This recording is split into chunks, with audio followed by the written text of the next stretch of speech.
Alright guys, welcome back to Formula 1 news. George Russell has revealed the Mercedes W14 has got a significant boost going into the Bahrain Grand Prix weekend, reckoning they've solved some of their problems relatively easily from the last weekend of testing, but also they brought a new rear wing to their car, unlocking about 5 miles an hour extra in a straight line. Is that going to be enough to fight with Red Bull this weekend? Hit the like button if you enjoy, subscribe if you're new as always. The season's about to begin. They've got the new opening titles as well. I thought this year's were better than last year's, to be fair. They have Verstappen making a normal, serious face here, right? Last year he had that kind of goofy smile going on, so that's gone. Russell's picture was pretty funny, right? He was the only one who did something like this, but it was generally better than last year's. Big news though of the day, Lance Stroll will race in the Bahrain Grand Prix per our present understanding. Confirmed by Aston Martin today. Lance Stroll confirmed what the injury actually was. I fell from my bike when a tyre caught a hole in the ground, but thankfully the damage was not significant, and a successful minor surgery on my right wrist fixed the problem very quickly.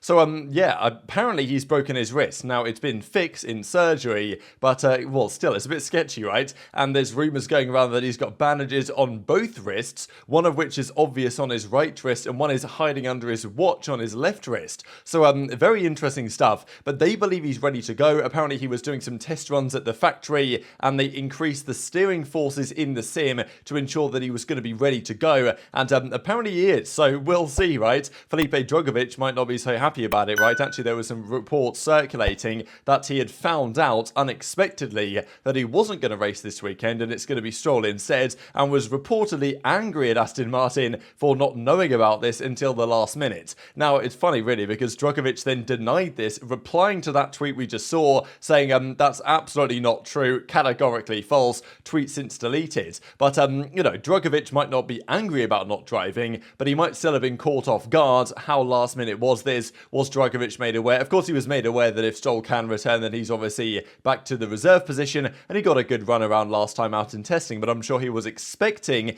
given the nature of Stroll's injuries, to at least be racing in Bahrain. Not the case though, and Drugovich will remain on the sidelines. Very interesting story coming alongside this actually from Alonso, stating that last year in Australia he had a crash in Q3 and he broke some bones in his hands that took him several months to recover from, and he was racing with healing broken bones during the majority of the 2022 season until August when he was fully recovered. And he says, look, I had some pain, but we love driving. So, you know, some would argue that, look, you shouldn't drive with anything broken, but drivers have done it in the past. It's not so common nowadays. But yeah, Alonso did it. I guess Stroll might be doing it this weekend as well. Like, obviously he says the injury has been healed largely by the surgery, but there's still going to be a recovery time. But I think honestly that Alonso and Stroll both want to be in the car so much right now because their car's actually pretty good, and who knows if it will be over the course of the season. But I'm sure Lawrence Stroll wants to get his son in the car now before their car might fall off relative to the competition. We'll see, but the Aston Martin hype train is not going away. Today, of course, was media day for the drivers. They talk in the paddock. Kind of funny setup here, right? They've just got this pretty comfy looking couch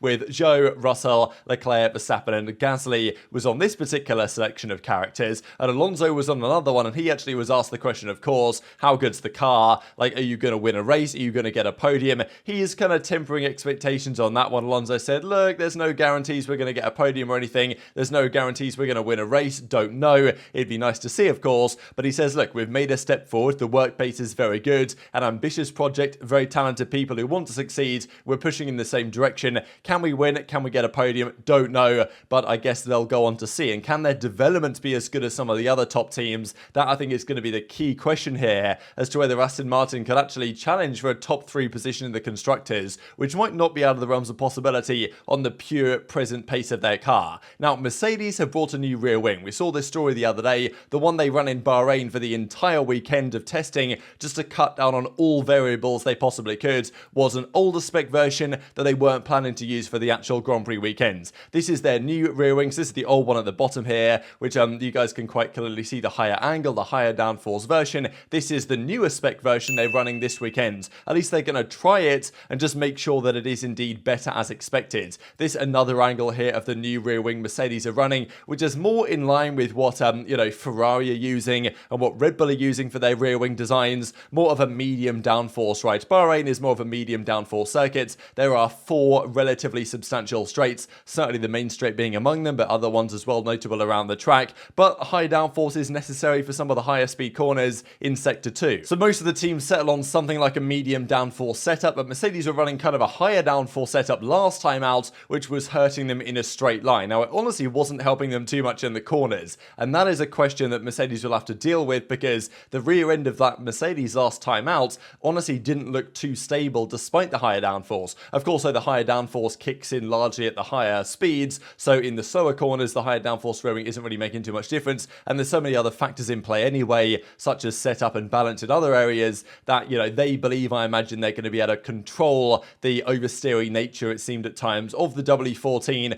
with still a lower downforce rear wing. They reckon, or Giuliano de Kessa reckons here, this is going to unlock around about 7 or 8 more kilometers an hour in a straight line. They were hitting, you know, 321, I think is what they hit last time out. I think on the final day, when they were kind of more similar to what the other teams were doing, they were hitting maybe 317. So give it another 7 or 8, you're looking at maybe 324, 325, and Red Bull were at maybe 326. I think Ferrari were at 326 as well. So if it puts them in line, kind of ish, with what the other top teams are doing in a straight line, that of course is a massive step forward from what Mercedes were capable of last year, where the car was very draggy in a straight line. We know Ferrari have also focused massively on ensuring their car is more streamlined in a straight line. That's currently hurting them a little bit in the corners, and those are questions for them to answer going forward. Certainly Leclerc said, look, we knew it was a bit of a trade-off here, and they've got to still find performance in the corners, but they needed to ensure they weren't just going to get bodied by Red Bull in a straight line, which is probably a fair enough idea as well. So just to confirm here, though, that on this is Hamilton's car running the newer spec rear wing, this is Russell's car running the older spec higher downforce version, just to see how it goes. I imagine in probably free practice 1 on Friday, they'll test both versions,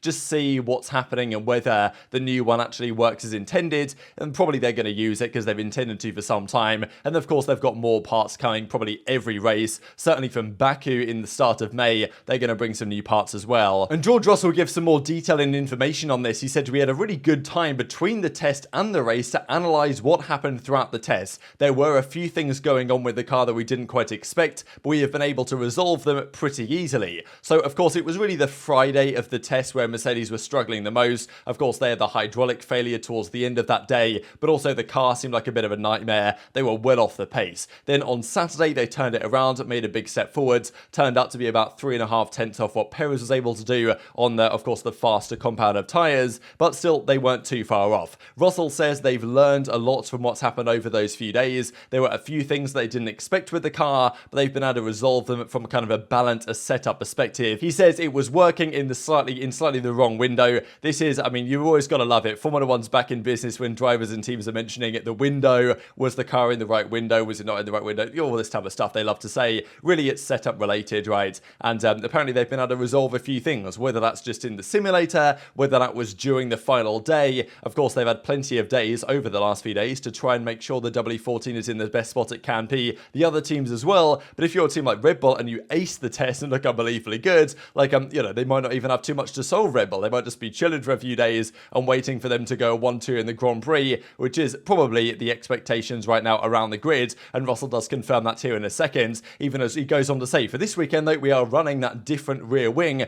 from the Bahrain test, just for some correlation work. That wasn't an optimal rear wing for Bahrain either, so there's definitely positive signs, but I'm not going to sit here saying we're going to find the lap time deficit to Red Bull, but I'm sitting it in a more comfortable place than I probably was on Friday night. Friday, of course, was pretty much the bad day when the car blew up. Well, it blew up, but it had a hydraulic failure, and there were serious struggles for Mercedes all day. They had that, like, emergency meeting at night time, right, with all the engineers and the drivers standing around looking kind of sullen, and they turned it around on Friday, and apparently have made more progress over the past few days as well. Russell does confirm, though, that he reckons they're fighting for effectively a podium here, because he seems kind of clear in his mind, at least, that Red Bull are far and away the best team right now, and how far they are ahead, who knows. Even Charles Leclerc said the same thing, that he reckons Ferrari are behind Red Bull, but it's a matter of, you know, how long is that gap going to maintain itself? If it maintains itself for more than 5-6 races, the season's probably over. If it doesn't, then there's a chance for the opposition, I think, again this year. And Russell says, look, probably Mercedes will be fighting this weekend with Ferrari and Aston Martin. Now, we saw yesterday that there were rumours going around that Mercedes think they might be able to battle Perez. That may or may not be the case, but Russell reckons they can maybe fight Ferrari and Aston, but for now, Red Bull are going to be just too good, which, well, we'll see how it goes this season, of course. Whether the drivers are correct on this topic is another question entirely. Also some comments here from Hamilton because he was asked about this plan B. I think Ted Kravitz was the first one to mention this about a week or so ago, that he'd heard rumours that sources were saying Mercedes had a plan B in reserve that was a more Red Bull style concept just in case this W14 didn't work out. Hamilton says no, that's complete BS. We wouldn't even be able to afford that with the cost cap as it is nowadays. And Mike Elliott confirmed on Ted's Development Corner thing that really what that plan B referred to was just the additional evolution of the W14, especially the side pod design. Mike Elliott said we're bringing new things for probably Baku, or as soon as they can possibly deliver them. To be honest, I'm sure from the Mercedes camp, in terms of an upgrade, it will look like different to the eye,